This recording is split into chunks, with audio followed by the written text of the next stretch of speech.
यहाँ एउटा गीत गाएर नाच्दैछु। कसैलाई चाहिँ छेडखानी हानेको होइन, दुःख नमान्नु होला र रमाइलो गर्नु होला। ल सुन्नुहोस्, अब म गीत गाउँदैछु।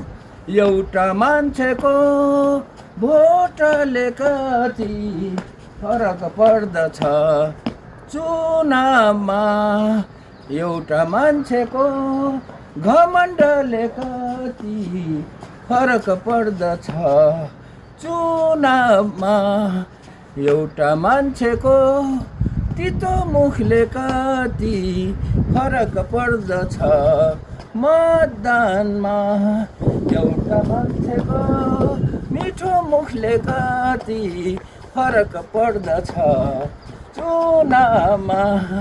पानको पात माया तिमीलाई सम्झन्छु दिनको रात, मर्स्याङ दिशा ल पानको पात माया तिमीलाई सम्झन्छु दिनको रात, मर्स्याङ दिशा ल ल दाजुभाइ दिदीबहिनीहरू, ल माइन्ड अलिकति फ्रेस भयो। धन्यवाद छ। ल